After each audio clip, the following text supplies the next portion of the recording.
Well, everyone, I wanted to kind of remind everybody about a few things that are kind of going around within iPhones. Now, number one, as most of you know, iPhones are very, very important. They're such amazing devices for the most part. And when I look at really any device that's been coming out in the last couple of years, I always look at the current generation of iPhones, but I also look at the last generation of iPhones because I feel like we can honestly learn a lot from them. But it seems to me that all the leaks and everything that are basically coming around right now are basically alluding to the fact that there is a pretty high possibility that basically some older iPhones in 2025 are going to be experiencing some really, really cool updates. Now, this all started with iOS 18. Now, when iOS 18 came out, I thought for sure this iPhone was not going to be getting iOS 19. I thought the XR or iOS 18, I thought most iPhones were not going to be getting iOS 18. I thought Apple was going to drop the iPhone XR, XS, and XS Max for sure. But those iPhones ended up getting it, which was very crazy in my opinion. Now fast forward as of this point,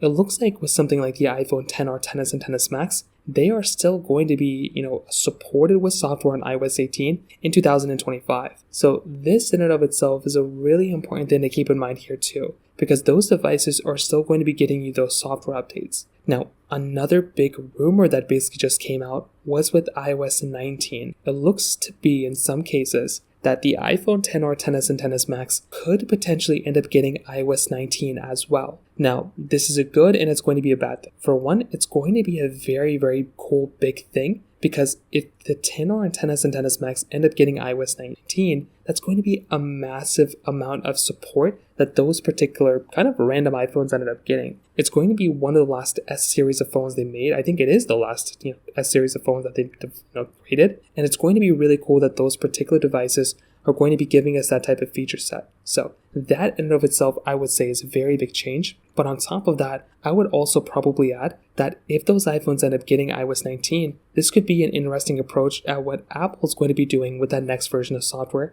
And that would just corroborate exactly what Apple ended up doing with, iOS 18 with Apple Intelligence. The fact that that device ended up getting Apple Intelligence, the 15 Pro and 16s on iOS 18 meant that those particular devices, I think Apple didn't really want to even support it on that version of software, but they ended up doing it. So that makes me think iOS 19 might actually end up being a smaller update, but that could also work in our favor because that could mean that our older iPhones might end up getting supported with that version of software. So we're going to have to kind of wait and see what happens here, but I'd love to hear your thoughts about this. Let me know in the comment section below. Hit the like button, that would mean so much, but definitely hit that subscribe button. More importantly than everything else, I love every single one of you guys. Hopefully I'll catch you guys in the next video. Peace out till then.